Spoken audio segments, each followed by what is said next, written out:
آپ جانتے ہیں ڈاکٹر فرید اللہ صدیقی صاحب بہت اچھے رائٹر ہیں اور ہماری بہت پرانے لسنر ڈاکٹر فرید اللہ صدیقی گزشتہ دنوں عمرے کی سعادت حاصل کر کے لوٹے ہیں.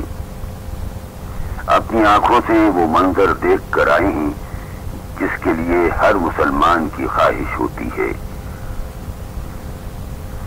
ڈاکٹر صاحب کے قلم نے وہاں کے منظر کو کس طرح قلم بند کیا ہے، آئیے سنتے ہیں ریڈیو کالم میں. محترم سامعین، السلام علیکم. اللہ تعالیٰ آپ سبوں پر اپنی رحمتیں اور برکتیں نازل فرمائے.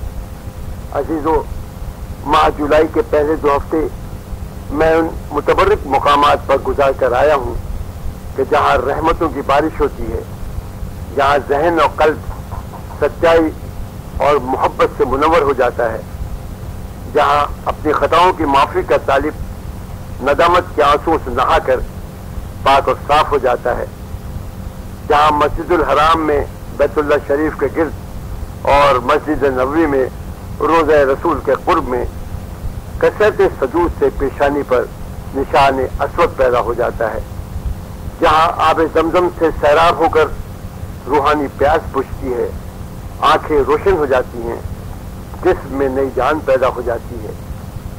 یہ وہ مقدس مقامات ہیں جہاں سانس کے ساتھ ایمان کا لہو پاک اور صاف ہو کر قلب میں جاتا ہے. ایسا لگتا ہے جیسے جسد خاکی میں پاکیزگی کی روح پھونکی جا رہی ہو. ایک مسلمان کی کتنی خوش نصیبی ہے کہ جس قبلے کی طرف منہ کر کے وہ نماز پڑھتا رہا ہے، آج اس گھر کی حاضری، اس کا طواف کرنے کی سعادت حاصل ہو رہی ہے. حجر اسود کا دیدار، اس کا بوسہ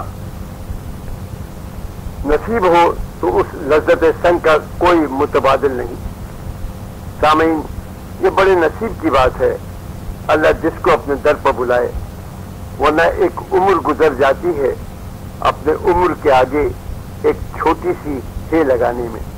مکہ مکرمہ اور مدینہ منورہ کے مقدس مقامات کی زیارت کے دوران بس یہ احساس روحانی سرور میں مبتلا کر دیتا ہے کہ انہیں فضاؤں میں حضور اکرم صلی اللہ علیہ وسلم اور صحابہ کرام نے سانسیں لی ہیں. میں لمبی سانس لے کر دیر تک ان ہواؤں کو اپنے سینے میں روکے رکھتا تھا، یہ سوچ کر کہ جانے دوسری سانس آئے یا نہ آئے.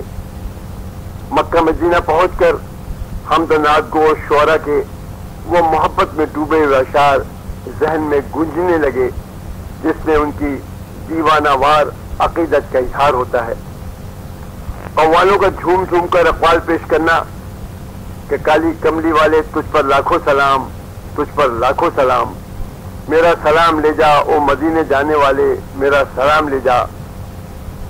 مدینہ نے دیکھا تو کچھ نہ دیکھا، میرے مولا بلا لے مدینے مجھے.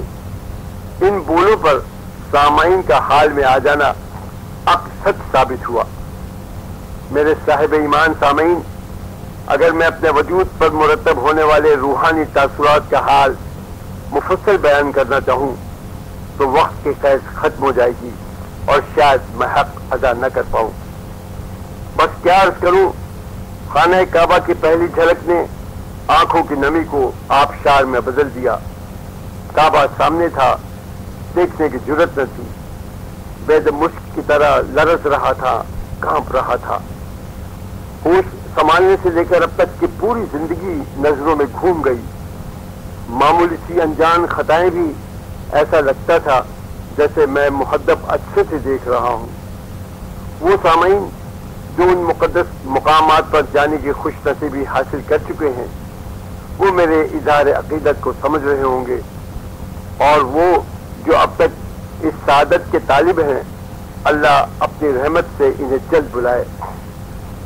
یہاں میں سعودی عربیہ حکومت اور حکمرانوں کا ذکر کرنا ضروری سمجھوں گا جو شاہ ہوتے ہوئے بھی واقعی اپنے آپ کو خوددام سمجھتے ہیں، اور اس کا اظہار ان انتظامات سے ہوتا ہے جو وہاں ہمہ وقت موجود ہیں. میرے بزرگ ساتھیوں، آپ سب مجھ کو اپنی دعاؤں میں یاد رکھیے گا. میں نے بھی اپنے وطن اور اپنے ہم وطنوں کے لیے وہاں گڑ گڑا کر دعائیں کی ہیں۔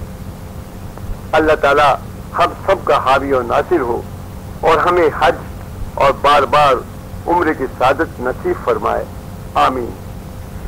کعبہ میرے دل میں ہے، مدینہ ہے نظر میں، اب کون سی رونق کی کمی ہے میرے گھر میں۔ ڈاکٹر فرید اللہ صدیقی صاحب کا کالم آپ نے بغور سنا۔ اللہ آپ سب کو اللہ کے دربار میں حاضری کا شرف